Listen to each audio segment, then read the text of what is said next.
Le président Tshisekedi est accusé par plusieurs internautes d'avoir repris dans son discours d'indépendance les décors présidentiels qu'avait utilisé Joseph Kabila lors de son adresse à la nation. Madame, Messieurs, regardez cette similitude.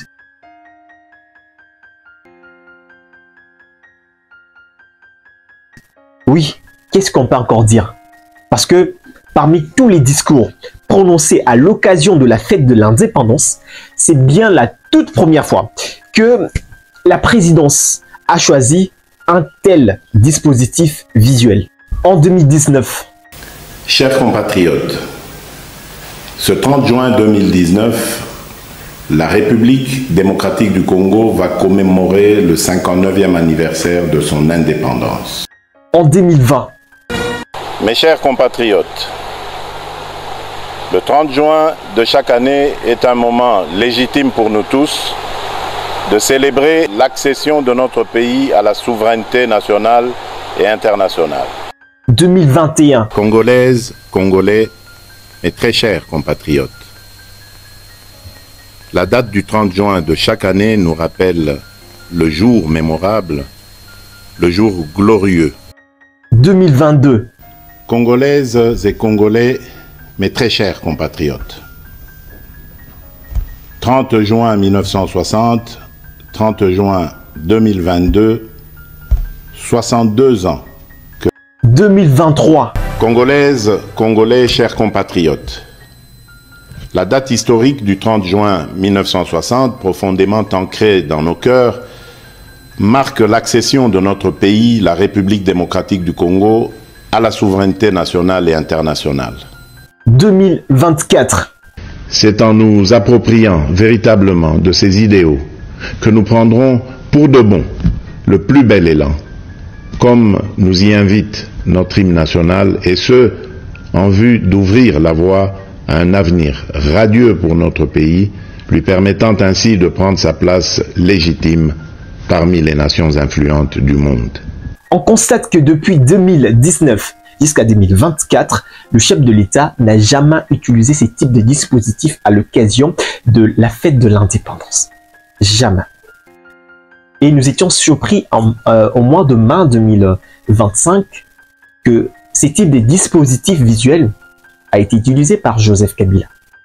Et hier, nous avons été surpris de voir que la présidence a utilisé le même type de dispositif, le même décor. Mesdames, Messieurs, si vous ne savez pas, il y a un secret derrière cette réalité.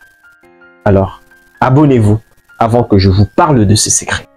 Les ressources de la République démocratique du Congo ne seront jamais bradées ni livrées à des intérêts obscurs. Mais pourquoi est-ce que la présidence de la République a choisi le même type de dispositif visuel, le même décor que Joseph Kabila en mai 2025? Mesdames, Messieurs, avec toute humilité, je suis fier aujourd'hui de dire que c'est un peu grâce à moi. Pourquoi? Parce que je suis le seul journaliste qui a publié une analyse sur le cadre symbolique dans lequel Joseph Kabila s'est adressé devant la nation. D'ailleurs, la vidéo, ça se trouve sur ma chaîne YouTube. À le regarder, je relevais l'importance communicationnelle de chaque élément qui se trouve dans ces décors et visuellement à travers ce cadre présidentiel. Congolaises, Congolais, chers compatriotes. Dans ces discours, tout a joué sur le décor. Oui, ces décors, rideaux ouverts, lumière douce, drapeau dressé, pupitre au centre, rien n'a été laissé au hasard.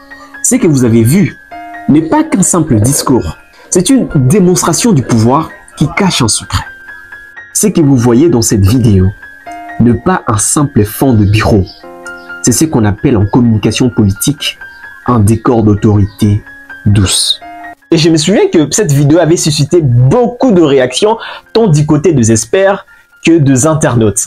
Je comprends que suite à mes observations fines, parce qu'il faut le dire, que l'équipe de la communication présidentielle ait décidé de s'en inspirer. Même si je n'ai pas reçu de remerciements. Bon, même s'ils ne m'ont pas dit merci. Je plaisante. De toutes les façons, je ne le fais pas pour des applaudissements. Mais en revanche, ils ont négligé un détail essentiel. L'usage de la caméra en contre-plongée pour Probablement, je crois que c'était pour valoriser la stature du président. Résultat, une réalisation bancale, presque dilettante.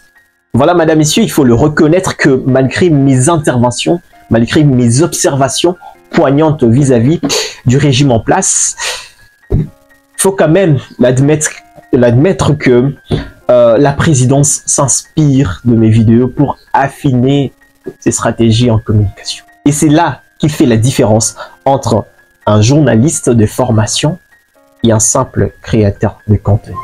Et en passant, je suis de la même promotion et Yamami, il est là.